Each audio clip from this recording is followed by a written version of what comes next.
Napakalala po ng presyo ng kuryente sa ating bansa.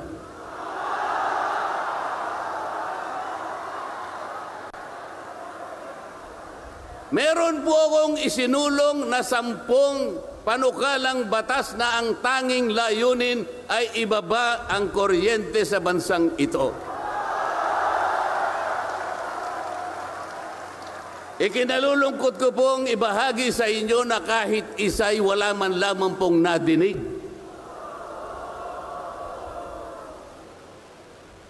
Ano po yung dininig? Pinatawag ang dating Pangulong Duterte, pinatawag ng Quadcom. At ang ginamit na pamamaraan ay yung isinasaad sa saligang batas, inquiry in aid of legislation. Natupad po ba yung inquiry in aid of legislation?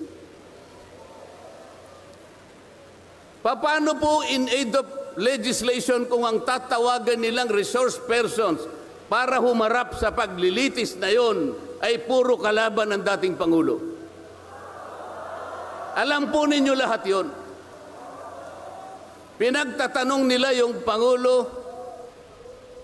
base doon sa mga sinumpaang salaysay at affidavit nung kanyang mga inusig nung kanyang panahon sa war on drugs.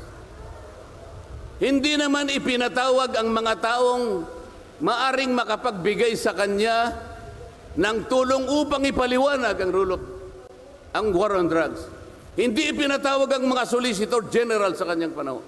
Hindi ipinatawag ang mga Chief PNP upang magpaliwanag kung ano ang war on drugs. Puro kalaban ang dating Pangulo.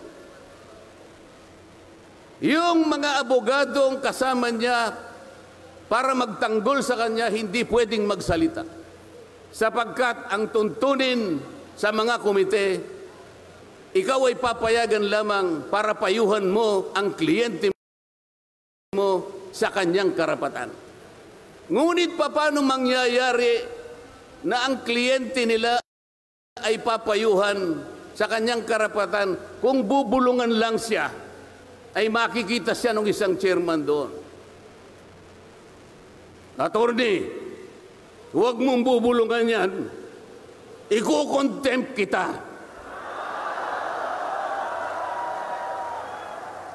Nasaan na po yung sinabi sa saligang batas na lahat ng inuusig ay meron siyang karapatan sa abogado? The right to counsel. Wala na po.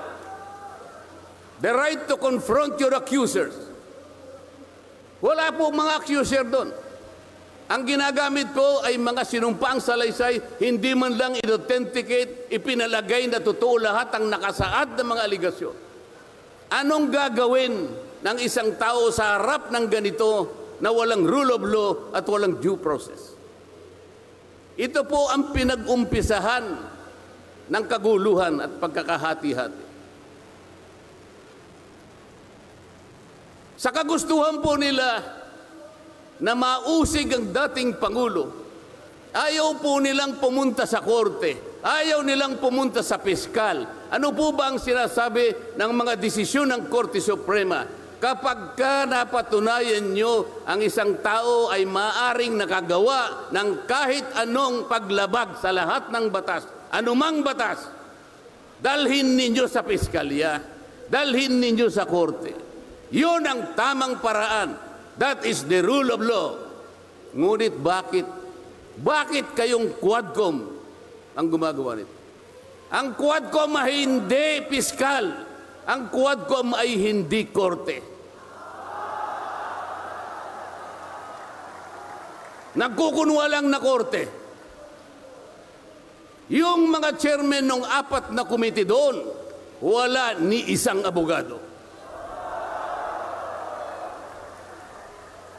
Pero naalala ko yung isa doon, kamukha ni Attorney Agaton.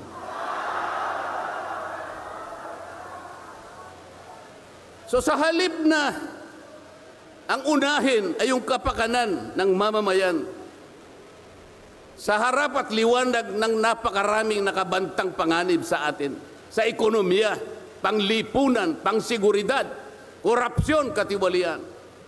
Bakit ang inuuna ay usigin ng isang tao na hindi naman ipadadaan sa tamang proseso ng batas.